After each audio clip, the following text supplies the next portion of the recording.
Good morning. My name is Vicki Kurzydlo, and I'm proud to stand before you as a veteran educator of 32 years. I've had the privilege of teaching Chicago's children as an elementary school librarian at Holden Elementary School on the South Side, and as a special education teacher at Saguenash Elementary on the Northwest Side. Today, I serve as the recording secretary of the Chicago Teachers Union. But before saying anything else, I am and will always be a teacher. Leaving the classroom last June was challenging. If you've ever taught, you know. Our students don't just learn from us, they bond with us. They feel our care, our belief in them, and our love. And even though I'm not at Chi-Arts or EPIC or Aspira, I can attest that this entire city feels those students' pain and the pain of the educators who have poured themselves into their classroom only to have a private, unelected board pull the rug out from under them. We can and we must do better. As you need us, we need you. We need Chicago Public Schools to take this moment seriously, not just with words, but with resources, with partnership, with urgency. And the truth is, we have a real opportunity to do that right now. Mayor Brandon Johnson's proposed Protecting Chicago budget gives us something we've been fighting for. An historic investment in our public schools, more than $500 million. The largest TIF surplus in city history is being directed to our students. Let me say that again, over $500 million. That's not just a number, that is an opportunity to change lives. When this board passed its budget, it did so assuming that if the TIF money came through and if the state stepped up, then we could meet our promises to students. Now that the mayor has called for an historic TIF surplus, it's time for us to work together to make sure our city council passed that TIF surplus, and for you to make sure those dollars are used in a way that meets this moment.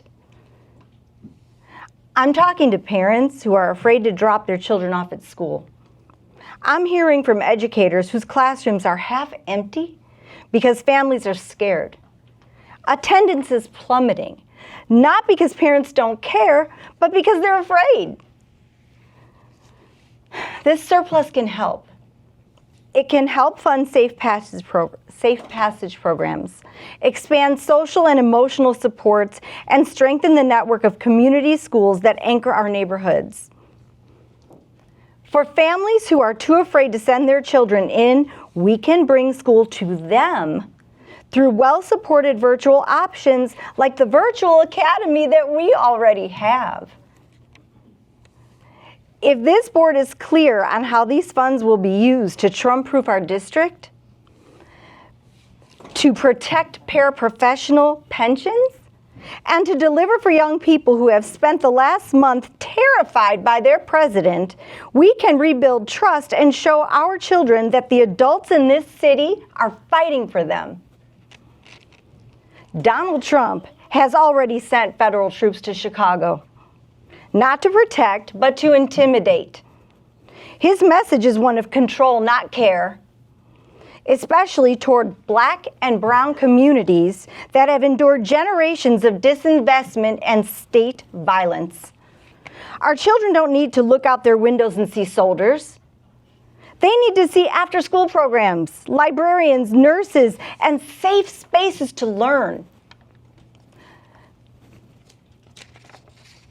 When a child stays home because their route to school feels unsafe, that's not an attendance problem, everybody. That's a failure of protection.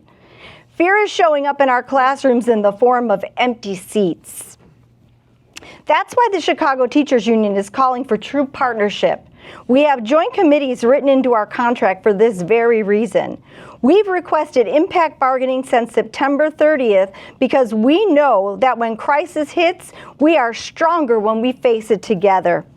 So today, I'm asking this board to join us to commit to this partnership and for CPS to engage in meaningful impact bargaining immediately to ensure that every dollar of this historic surplus is used to uplift our students. President Hardin, we have sent an email to you moments ago, and the rest of you board members will receive it momentarily. It's time we all push our alder people and governor to do the same. Thank you. Thank you for your comments.